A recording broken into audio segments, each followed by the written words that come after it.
دنیا سے چلے جانے کے بعد والدین کے کیا حقوق ہیں؟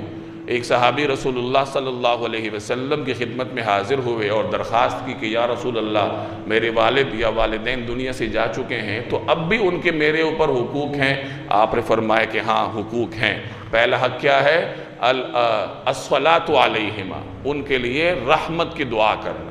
دوسرا حق کیا ہے؟ والاستغفار لہما، ان کے لیے استغفار کرنا۔ تیسرا حق ہے وَإِنفَاذُ عَهْدِهِمَا مِن بَعْدِهِمَا، کہ ان کی کوئی وصیت ہوگی یا ان کا کوئی دنیا میں عہد ہوگا تو ان کے بعد ان کی وصیت کو پورا کرنا۔ چوتھا حق کیا ہے؟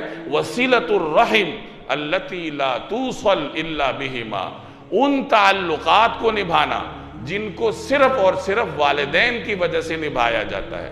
یعنی کسی آدمی کے ساتھ آپ کا تعلق نہیں ہے لیکن والدین کا تعلق رہا ہے تو اپنے والدین کی وجہ سے آپ ان کے ساتھ تعلق نبھائیں۔ یہ والدین کا چوتھا حق ہے دنیا سے چلے جانے کے بعد۔ اور پانچواں حق کیا ہے؟ وَإِكْرَامُ صَدِيقِهِمَا، کہ ان کے دنیا سے چلے جانے کے بعد ان کے دوستوں کا اکرام کرنا۔ یہ پانچ وہ حقوق ہیں جو کہ دنیا سے چلے جانے کے بعد والدین کے اپنے اولاد پر ہوتے ہیں۔